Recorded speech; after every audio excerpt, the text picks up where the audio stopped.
미국 주식 투자 아직도 멀게만 느껴지시죠? 일단 무작정 따라하면 그 답을 찾을 수 있습니다. 미국 주식에 투자하는 가장 쉽고 재미있는 방법, 미국 주식 무작정 따라하기 시간입니다. 계속해서 이항영 전문위원님과 함께 이야기 나눠볼 텐데요.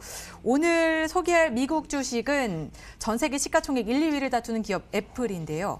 애플도 코로나19를 피해가지 못했죠. 네, 맞습니다. 저희가 그 무작정 따라하기 시작한 거가 작년 9월인데요. 그다음부터 상당히 많은 기업을 다뤘는데 요즘은 시장이 다 좋지 않기 때문에 그런 것들 중에서 좀 괜찮은 것들 다시 한 번씩 소개하는 시간, 리뷰하는 시간을 가질까 하는데요. 맞습니다. 애플도 피해가지 못했죠. 애플도 20% 이상 떨어져 있는데요. 9월 25일 날 무따기에 방송할 때 당시 주가가 217달러였습니다. 이후에 주가가 327달러까지 올라가면서요. 무려 50%가 넘는 상승을 됐었는데요. 최근에 코로나19 여파로 25% 가까이 떨어졌습니다. 애플 다들 잘 아시겠지만 1976년에 설립됐고요. 세계 시총 2위의 모바일, PC, 태블릿 등 하드웨어 및 소프트웨어 기업이 되겠습니다. 회사 명칭은 애플 컴퓨터 컴퍼니에서 애플 컴퓨터로 2007년에는 애플로 바뀌었는데요. 맥킨토시 PC는 여전히 시장에서 핫 아이템이 되겠고요. 전체에서 10%를 차지하고 있고요. 그 밖에 기존에 수많은 여러 가지 시스템이 있지만 그만큼 애플의 위력은 그만큼 대단한 기업임에 현재도 마찬가지인 건 분명하겠습니다. 네, 개인적으로 제가 많은 소비를 통해서 응원하는 기업이거든요. 네.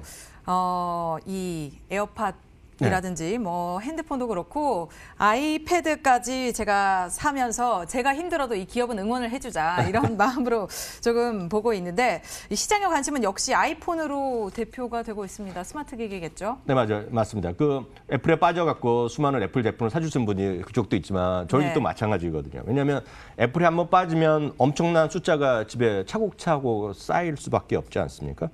저는 이제 애플 워치도 쓰고, 다 쓰고 있고. 사실, 지난 연말에 이제 외국 여행 갔다가 저희 아내가 갑자기 애플 스토어에 가자는 겁니다. 그래서 왜 가냐니까, 아마 세상 물정을 약간 저보다 몰랐죠. 그러니까 갑자기 가면 살 줄 알고 에어팟 프로를 사겠다는 거거든요. 네. 그만큼 시장에서 많은 사람들이 쓰고 연령대 상관없이 쓰고 있고, 애플 TV 있죠. 애플 TV 같은 건 저는 집에 애플 TV까지 있거든요. 그러니까 그만큼 많은 사람들이 이렇게 지금 보고 있는 거 애플 에어팟과 아이패드 미니를 갖고 계시는데요.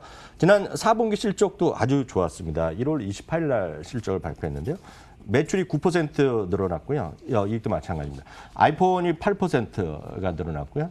서비스 매출이 17% 늘어났습니다. 아까 포함된 에어팟이 바로 거기에 들어있거든요. 에어팟과 그 애플워치가 37%나 늘어났으니까 그만큼 시장에서의 어떤 골고른 모든 것의 매출이 늘어나고 있고요. 아이폰 매출의 증가세가 주춤하면서 4분기 연속 아이폰 매출이 줄어들었다가 결국 작년 4분기에는 의외로 아이폰 11이 워낙 인기가 좋다 하면서 플러스로 반전된 것이 바로 아이폰도 상당히 좋아졌다라고 이해하시면 되겠습니다.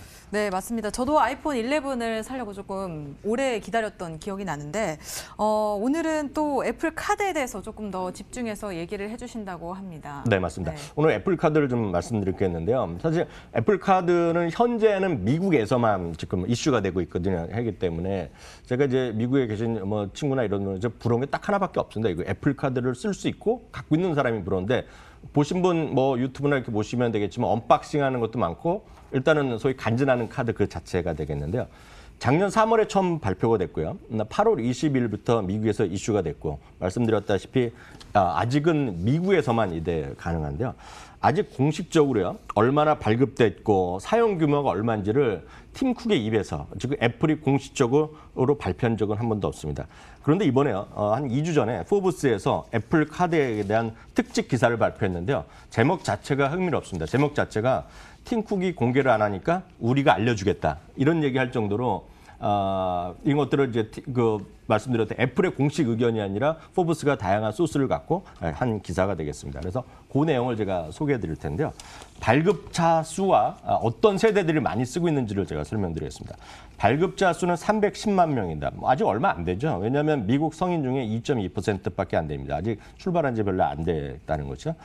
근데 이제 흥미로운 거가 카드 보유자의 70%가 20대와 30대의 영거 밀레니얼 그리고 올더 밀레니얼을 합니다. 이제 보통 밀레니얼 세대들은 38 이하인데 미국에서 젊은 세 20대를 영거 그리고 30대를 올더라고 얘기하는데 이 친구들이 카드 보유자의 70%입니다. 그리고 나이가 있으신 보통 분들 1965년생 그 이전이라고 얘기를 많이 하죠. 베이비 부모는 지금 3%에 불과합니다. 흥미로운 것은 미국 평균 대비 연 가구 소득이 상당히 높게 나오고 있고요.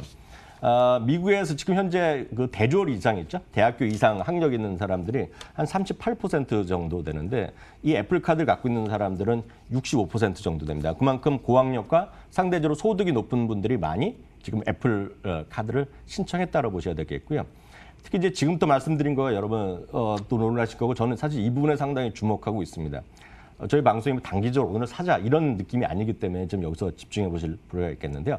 가장 큰 특징은요. 발급자 중에 애플 카드를 기본 카드로 쓰는 비율이 지금 몇 %냐면 60%라는 겁니다. 이게 불과 도입 7개월 만인데요. 60%라는 거를 넘는 것은 61%를 받고 있는 뱅크 오브 아메리카가 유일하게 애플 카드보다 더 사용 프라이머리 카드. 그러니까 카드 여러 개 갖고 계시잖아요. 네. 저만 와도 뭐 7, 8개지만 쓰는 건 한두 개거든요. 저도 이제 쇼핑할 때는 하나밖에 안 쓰고 뭐 그 택시나 탈 때 쓰는 카드 따로 있는데 그런 것을 프라이머리 카드라 합니다. 그러니까 제일 기본적으로 쓰는 카드인데 뱅크 오브 아메리카가 제일 높은 거는 제일 먼저 비자 카드를 제일 먼저 만든 게 BOA입니다. 그렇기 때문에 많을 수밖에 없겠는데요. 바로 이 애플 카드를 쓰는 사람의 60%가 애플 카드만 쓰는 사람이 60%다라는 점 엄청 높게 나오고 있고요. 그다음에 또 흥미로운 것이 고객의 절반은요, 이 애플 카드를 만 갖고 있다는 사람입니다. 애플 카드만. 그러니까, 애플 카드만. 예, 네. 두 가지 이유가 있습니다. 애플 카드 받은 분들이 다른 카드를 아예 전화 걸어서 없앤 분이 있겠고요. 아니면 젊은 세대 중에 아직 카드를 발급받은 적이 없던 분들이 바로 애플 카드만 먼저 했고 그것만 쓰는 사람들이 지금 절반이라는 겁니다. 뱅크 오브 아메리카는 33%밖에 안 되거든요. 그러니까 3분의 1의 숫자를 애플 카드만 갖고 있고요. JP 모건도 상당히 충성도 높지만 25%입니다. 그러니까 평균 4장 중에 하나 있을 뿐인데 애플 카드는 거의 유일한 카드다라고 일단 이해하시면 되겠습니다. 저도 벌써 이렇게 얘기를 들으니까 애플 카드가 한국에 오게 된다면 저도 하나 갖고 싶다는 생각이 드는데 이 애플 카드가 주는 혜택들 어떤 것들이 있을까요? 애플 카드가 일단 발급자랑 소비자 입장에서 양쪽에서 다 다른데요. 발급자 입장에서 보면 마케팅 비용이 안 든다는 겁니다. 그러니까 아직 공식 그 TV나 이런 데서 애플 카드나 이런 광고를 별로 한 적이 없다는 거죠. 왜냐하면 우리나라 여러분들 보시면 신용카드 광고 엄청 많이 하지 않습니까? 혜택 주고 이러는 건데 애플 카드는 아주 쉽다는 거죠. 애플 유저들한테 슬쩍 한번 메일 보내면 끝난다는 거거든요. 그러니까 그게 바로 애플의 힘이라고 보셔야 되겠고요. 이슈에 따라 할 때마다 우리도 여러분 많이 저도 느꼈는데요. 한번 새 카드 만들면 1년 동안 뭐 면제, 뭐 주고 더블 인센트 우리를 보면 마일리지 주는 거 있지 않습니까? 네. 그런 거에 쓸데없는 걸 안 한다는 얘기입니다. 그리고 우리나라도 많은 카드 쓰시는 분들 느끼셨을 것 같아요. 그리고 뭐 카드 어떤 카드 좋으냐 그러면 네이버 검색에 쫙 뜨지 않습니까? 거기 보면 아마 다 이런 거 느끼셨을 겁니다. 여행할 때 몇 %, 외식할 때 몇 %, 쇼핑할 때 뭐 하고, 뭐 극장 갈 때 하고, 공항 갈 때 뭐